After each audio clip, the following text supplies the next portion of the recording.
Hello friends, welcome back to my YouTube channel and welcome back to my new video. So friends, मैं हूं ज्योति और हमेशा की तरह मैं आप सभी का बहुत बहुत स्वागत करती हूं हमारे यूट्यूब चैनल पे। सो फ्रेंड्स, आज की वीडियो में मैं आपको बताने वाली हूं कि अगर आप लोग भी एलआईसी में नए एजेंट बने हैं। फ्रेंड्स, जब भी कोई भी इंसान एलआईसी में किसी में भी एजेंट बनता है तो उसको काफी सारी प्रॉब्लम्स का सामना करना पड़ता है। तो फ्रेंड्स, आज की वीडियो में मैं आपको ये बताने वाली हूँ कि अगर आप भी एलआईसी में नए एजेंट बने हैं तब आपको किस चीज का ध्यान रखना चाहिए। ऐसी क्या चीज मैं आपको बताने वाली हूँ जो कि आपको आपके काम में हेल्प करने वाली है। सो फ्रेंड्स, आज की वीडियो को एंड तक जरूर देखिएगा। वीडियो अगर आप लोगों को पसंद आती है तो वीडियो को लाइक जरूर कीजिएगा और उन लोगों के साथ शेयर करना बिल्कुल भी ना भूलें जो कि अभी भी एजेंट बने हैं। और अगर आप एजेंट बनना चाहते हैं तब भी आप लोग ये वीडियो जरूर देखिए ताकि आपको भी अभी से आइडिया हो जाए कि ऐसी कौन सी चीजें हैं जो आपको एजेंट बनने के बाद मदद कर सकती है आपके काम में। सो फ्रेंड्स, बिना आपका वक्त गवाए हमारी वीडियो की शुरुआत करते हैं और चलते हैं हमारी वीडियो के अंदर। जब भी आप लोग नए एजेंट बनते हैं तो आपको काफी सारी प्रॉब्लम्स का सामना करना पड़ता है। अगर मैं बात करूं एलआईसी एजेंट की, तो जब भी कोई भी एलआईसी एजेंट बनता है, कई बार क्या होता है कि उनको किसी का सपोर्ट मिल जाता है। मान लीजिए उनकी फैमिली में कोई एजेंट है तो उनसे उन्हें सपोर्ट मिल जाता है, और या फिर वो किसी सीएलआईए के अंडर में एजेंट बने होते हैं तो भी उनको काफी सपोर्ट मिल रहा है। आज की वीडियो में मैं आपको बताने वाली हूँ, अगर आप भी नए एजेंट बने हैं और आप जब भी, अगर आपने नोटिस किया होगा कि अगर आपने एजेंट बनकर एक या दो बीमे भी अगर अभी तक आपने बेच दिए हैं तो आपने नोटिस किया होगा कि जब भी आप लोग इंश्योरेंस करने जाते हैं और सामने वाले क्लाइंट से उसकी डिटेल्स लेते हैं, फॉर एग्जांपल आप पूछते हैं कि उनका नाम क्या है, डेट ऑफ बर्थ क्या है, प्लेस ऑफ बर्थ क्या है, कहाँ उनका जन्म हुआ है, एड्रेस, इस तरीके की काफी सारी डिटेल्स होती है जो कि आपको फॉर्म में फिल करनी होती है। सो फ्रेंड्स, कई बार क्या होता है कि आप कुछ डिटेल्स लेना भूल जाते होंगे और जिस वजह से जब भी आप अपने क्लाइंट को दोबारा से फोन करते होंगे तो कई बार क्लाइंट इरिटेट हो जाते हैं, क्योंकि वो कई बार कुछ काम कर रहे होते हैं या फिर उनके पास इतना समय नहीं होता है। आप उन्हें बार बार डिस्टर्ब करते हैं तो उन्हें बिल्कुल भी अच्छा नहीं लगता है। सो फ्रेंड्स, ऐसे केस में आपके लिए मैं आज की वीडियो में एक ऐसा फॉर्मेट लेके आई हूँ कि आप उस फॉर्मेट की हेल्प से सारी डिटेल्स उस फॉर्मेट में ले सकते हैं और एक ही बार में आपका क्लाइंट से जो काम है वो पूरा हो जाएगा। आपको दोबारा क्लाइंट के पास डिटेल्स लेने की या जाने की जरूरत नहीं पड़ेगी और आपका क्लाइंट इरिटेट नहीं होगा। सो फ्रेंड्स, आज का वो जो फॉर्मेट है, पीडीएफ है, वो मैं आपको बताने वाली हूँ और मैं आपको भर के बताने वाली हूँ और ये आपको कहाँ मिलेगा ये भी मैं आपको बताने वाली हूँ। तो फ्रेंड्स, चलिए देखते हैं क्या है हमारा फॉर्मेट और क्या है वो पीडीएफ। सो फ्रेंड्स, जैसा कि मैंने आपको बताया था कि मैंने आपके लिए एक पीडीएफ एक फॉर्मेट तैयार किया है जिसकी हेल्प से जब भी आप लोग इंश्योरेंस करने के लिए जाएंगे तो आपको ये फॉर्मेट काफी ज्यादा हेल्प करने वाला है, क्योंकि सारी की सारी डिटेल्स आप एक ही बार में ले सकते हैं और आपका क्लाइंट आपसे इरिटेट भी नहीं होगा। क्योंकि जब आपके सामने इस टाइप का फॉर्मेट लेके जाएंगे तो आपके क्लाइंट को भी लगेगा कि जो उसने एजेंट सिलेक्ट किया है वो एजेंट काफी ज्यादा प्रोफेशनल है, ऑफिशियल है। तो फ्रेंड्स, ये फॉर्मेट इसलिए भी लगेगा कि उसका जो एजेंट है वो काफी ज्यादा प्रोफेशनल है अपने काम को लेके। तो फ्रेंड्स, चलिए अब हम आपको ये बताते हैं कि किस तरीके से आपको ये फॉर्मेट भरना है। फ्रेंड्स, सबसे पहले मैं आपको ये बता देती हूँ कि ये फॉर्मेट अगर आप लोगों को भी चाहिए तो आप लोग मुझे कमेंट करके पूछ सकते हैं और आप लोग मुझे कमेंट कीजिए तो मैं आपको इसका फॉर्मेट प्रोवाइड करवा दूंगी। तो फ्रेंड्स, चलिए स्टार्ट करते हैं।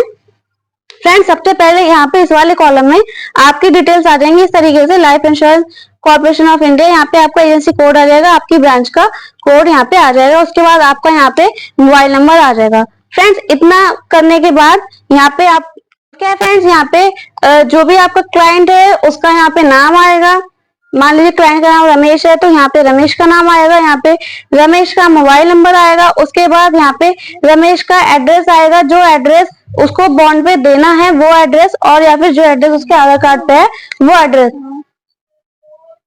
इसके बाद फ्रेंड्स यहाँ पे आएगा डेट ऑफ बर्थ, यानी कि रमेश का डेट ऑफ बर्थ क्या है, आपके क्लाइंट का डेट ऑफ बर्थ वो यहाँ पे आएगा। उसके बाद आएगा टाइप ऑफ एज प्रूफ, यानी कि आधार कार्ड है, पैन कार्ड है, ड्राइविंग लाइसेंस है, क्या वो दे रहे हैं वो यहाँ पे आएगा। उसके बाद यहाँ पे आता है प्लेस ऑफ बर्थ, यानी कि उनका जन्म कहाँ का है, दिल्ली का है, यूपी का है, बिहार का है, कहाँ का है वो आपको यहाँ पे लिख लेना है। इसके बाद आपको यहाँ पे उनसे उनकी ईमेल आईडी पूछ लेनी है। उसके बाद फ्रेंड्स यहाँ पे उनके फादर का नाम पूछ लेना है। वैसे तो फादर का नाम हमें आधार कार्ड पे भी इजिली मिल जाता है, लेकिन आप चाहें तो पूछ सकते हैं। इसके बाद आपको उनकी मदर का नाम पूछना है, यानी कि रमेश की मदर का नाम, जो कि फॉर्म में आपको फिल करना होता है, लेकिन किसी भी ऑफिशियल डॉक्यूमेंट में आप उनकी मदर का नाम नहीं मिलेगा, इसलिए आप पहले ही इस फॉर्मेट में उसको फिल कर सकते हैं। फ्रेंड्स इसके बाद यहाँ पे आएगी फैमिली हिस्ट्री आएगी, यानी उनकी फैमिली के बारे में यहाँ पे आपको फिल करना है। तो फ्रेंड्स फैमिली हिस्ट्री में यहाँ पे आपको बताना होता है कि कौन कौन से फैमिली मेंबर उनके घर में है, उनकी एज क्या है, और अगर उनकी डेथ हो गई है तो किस एज में हुई है और किस रीजन से हुई है, वो आपको यहाँ पे फिल करना होता है। सो फ्रेंड्स अगर उनके फादर है, रमेश जी के फादर अगर मिस्टर एक्स, मैं एक्स करके यहाँ पे बात करूंगी। फ्रेंड्स आपको यहाँ पे बताना है कि फादर मिस्टर एक्स के फादर की एज क्या है, अगर वो है तो, अगर वो नहीं है तो उनकी डेथ किस एज में हुई थी और रीजन क्या था। इसके बाद मिस्टर एक्स की मदर की एज क्या है, और अगर वो नहीं है, उनकी डेथ हो गई है, तो उनकी डेथ का एज क्या थी उस टाइम और रीजन क्या था डेथ का। इसी के साथ फ्रेंड्स जितने भी फैमिली मेंबर इसी तरीके से आपको सबका फिल करना है। सो फ्रेंड इस तरीके से आपको पूरे फैमिली मेंबर की हिस्ट्री भर लेनी है, यानी उनकी फैमिली में कौन कौन है, और अगर वो नहीं है तो उनकी डेथ किस रीजन से हुई और डेथ के टाइम पे उनकी एज क्या थी। तो इस तरीके से आपको यहाँ पे भर लेना है।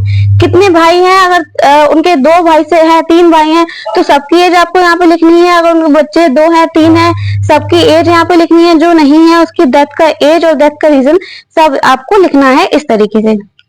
इसके बाद फ्रेंड्स अगर हम थोड़ा नीचे आएंगे तो यहाँ पे आपको नॉमिनी का नाम लिखना है, यानी कि मिस्टर एक्स किसको नॉमिनी बनाना चाहते हैं उनका नाम यहाँ पे लिखना है। मिस्टर एक्स जिसको नॉमिनी बना रहे हैं उनकी एज क्या है, और मिस्टर एक्स जिसे नॉमिनी बना रहे हैं उसके साथ उनका रिलेशन क्या है। फ्रेंड्स यहाँ पे आपको इस तरीके से भर लेना है। उसके बाद नेक्स्ट कॉलम फ्रेंड्स यहाँ पे आता है अपॉइंटी का, appointee details in case of minor nominee. Friends अगर आपने नॉमिनी किसी ऐसे व्यक्ति को बनाया है जो कि माइनर है, सपोज कीजिए कि मिस्टर एक्स की एक बेटी है जो कि 2 साल की है और मिस्टर एक्स नॉमिनी बनाते हैं अपनी 2 साल की बेटी को, तो फ्रेंड्स उस केस में उन्हें एक अपॉइंटी भी रखना पड़ेगा। फॉर एग्जाम्पल अपॉइंटी वो अपनी वाइफ को बना सकते हैं, मिस्टर एक्स अपनी वाइफ को बनाएंगे अपॉइंटी और नॉमिनी बनाना चाह रहे हैं अपनी 2 साल की बेटी को। तो फ्रेंड्स यहाँ पे अपॉइंटी का नाम, एज और रिलेशन आता है। फ्रेंड्स जिस केस में अगर माइनर नॉमिनी जो है वो माइनर है तो उस केस में अपॉइंटी का डिटेल देना रिक्वायर्ड होता है। फ्रेंड्स उसके बाद अगर हम नेक्स्ट कॉलम में देखेंगे तो यहाँ पे आपको पूछनी है मिस्टर एक्स का ऑक्यूपेशन क्या है, वो सर्विस करते हैं, बिजनेस करते हैं, क्या करते हैं, उनकी एनुअल इनकम कितनी है, लेंथ ऑफ सर्विस अगर वो सर्विस कर रहे हैं तो वो कितने टाइम से कर रहे हैं, कितने सालों में हो गए हैं, नेम ऑफ एम्प्लॉयर उनकी कंपनी का नाम क्या है वो आपको यहाँ पे लिखना है, और उनकी पोस्ट क्या है वो भी आपको साथ में लिखनी है। इसके साथ साथ मिस्टर एक्स की एजुकेशन कितनी है वो आपको लिखनी है। मिस्टर एक्स का एग्जैक्ट हाइट और वेट क्या है वो भी आपको फिल करना है। इसके साथ साथ फ्रेंड्स आप लोग नोटिस कर पा रहे होंगे कि जो भी आप लोग फॉर्म में डिटेल्स भरते हैं वो सारे ही क्वेश्चंस यहाँ पे पूछे गए हैं, जिससे कि आपको एक ही बार में आप जब इस फॉर्म को इस फॉर्मेट को लेके बैठेंगे तो आप अपने क्लाइंट का फॉर्म जो है उसको इजिली फिल कर लेंगे। फ्रेंड्स इसके बाद नेक्स्ट यहाँ पे पूछा गया disease, any major disease, handicap, operation. So friends कई बार ऐसा होता है कि अगर जो क्लाइंट है अगर आप उसका इंश्योरेंस कर रहे हैं, अगर उनको कोई बड़ी डिसीज या फिर कोई उनका बीमारी रही है, कोई ना ऑपरेशन हुआ है और या फिर वो हैंडीकैप है, तो उस केस में आपको ये चीज बतानी होती है। उसके बाद फ्रेंड्स इस वाले कॉलम में पॉलिसी गिवन, यानी कि जो पॉलिसी आप दे रहे हैं उसकी डिटेल्स आपको यहाँ पे फिल करनी है। आप कौन सा प्लान दे रहे हैं वो आपको बताना है, प्रीमियम कितना है, मोड कौन सा दे रहे हैं, टर्म क्या है, सम एश्योर्ड क्या है, वो सारी डिटेल्स आपको यहाँ पे फिल कर लेनी है, ताकि आप जब फॉर्म लेके बैठे तब आपको कोई भी कंफ्यूजन ना हो। इसके बाद फ्रेंड्स अगर आप एक से ज्यादा पॉलिसी दे रहे हैं तो वो भी आप फिल कर सकते हैं। इसके बाद फ्रेंड्स इस वाले कॉलम में प्रीवियस पॉलिसी, अगर उनकी कोई प्रीवियस पॉलिसी चल रही है तो पॉलिसी नंबर क्या है, ब्रांच क्या है, सम एश्योर्ड क्या है, टेबल टर्म क्या है, एफयूपी क्या है, ईयर ऑफ इशू क्या है। तो फ्रेंड्स ये डिटेल्स आपको ले लेनी है क्योंकि ये डिटेल्स भी आपके फॉर्म में पूछी जाती हैं। इसके बाद फ्रेंड्स नेक्स्ट कॉलम में ये है फीमेल, अगर आप जिसका इंश्योरेंस कर रहे हैं अगर वो फीमेल है तो उस केस में उनका ये भी पूछना होता है कि उनके लास्ट चाइल्ड की यानी कि सबसे छोटे वाले बच्चे की डीओबी क्या है, और सिजेरियन हुआ था या फिर ऑपरेशन हुआ था, क्या हुआ था वो भी यहाँ पे बताना होता है।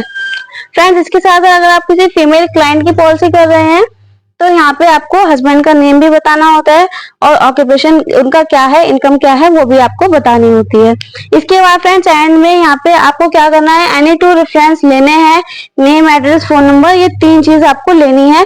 2 रेफरेंस का मतलब है कि आप अपने क्लाइंट से ये करिए, सर आप कोई भी 2 रेफरेंस दीजिए, ताकि इन केस अगर 15 से 20 साल की आपकी पॉलिसी है, अगर मैं आपसे किसी भी रीजन से आपका कांटेक्ट नहीं हो पाए तो मैं इन लोगों से कांटेक्ट कर सकूं। लेकिन फ्रेंड्स बेसिकली ये 2 रेफरेंस आपको लेने हैं आपके न्यू इंश्योरेंस के लिए। इसके बाद फ्रेंड्स आपको यहाँ पे डिटेल्स भर लेनी है दोनों रेफरेंस की। इसके बाद फ्रेंड्स यहाँ पे आपका एक कैंसिल चेक आपको लेना है इन केस ऑफ इनएच, लेकिन अब जो करंटली आप अगर इनएच नहीं भी करते हैं तब भी आपको बैंक डिटेल्स देनी ही होती है। तो फ्रेंड्स आपको कैंसिल चेक लेना ही लेना है। इसके साथ साथ आपको पासपोर्ट साइज फोटो लेनी है और कोविड की रिपोर्ट जो कि अब रिक्वायर्ड नहीं है तो वो आपको नहीं लेनी है। तो फ्रेंड्स आपको पासपोर्ट साइज फोटो लेनी है। अगर आप मंथली इंश्योरेंस कर रहे हैं, बैंक से उसको कनेक्ट कर रहे हैं, तो उस केस में आपको इनएच का फॉर्म भी लेना है। इसके साथ साथ आपको आधार कार्ड और पैन कार्ड की कॉपी करवा के उनसे ले लेनी है और उस पर साइन करवा लेने हैं। तो फ्रेंड्स ये हमारा फॉर्मेट है जो कि काफी इजी और सिंपल लैंग्वेज में है, जो कि आपको और क्लाइंट को भी अच्छे से क्लियर होगा। अगर आप क्लाइंट के सामने भी फिल करेंगे तो उसको ऐसा नहीं लगेगा कि आप कुछ भी ऐसा कुछ मिसयूज कर रहे हैं, क्योंकि ऊपर आप इस तरीके से अपना एजेंसी का कोड और ब्रांच का कोड डालेंगे तो क्लाइंट को आप पे ट्रस्ट रहेगा। तो फ्रेंड्स ये फॉर्म मैंने यहाँ पे आपको भर के बता दिया है। चलिए फ्रेंड्स इसी के साथ साथ आगे चलते हैं। आई होप आप लोगों को वीडियो काफी ज्यादा पसंद आई हो। अगर आपका भी कोई सवाल है तो आप लोग हमें कमेंट करके पूछ सकते हैं। कोई आपका क्वेश्चन अगर रहता है मैंने जवाब नहीं दिया है तो आप लोग कमेंट करके पूछ सकते हैं। इसी के साथ साथ वीडियो कैसी लगी हमें कमेंट करके जरूर बताइएगा। वीडियो अगर पसंद आई है तो वीडियो को लाइक जरूर कीजिएगा, अपने फ्रेंड सर्कल में शेयर जरूर कीजिएगा, ताकि जिन लोगों को इस वीडियो की जरूरत है उन तक ये वीडियो पहुंचे।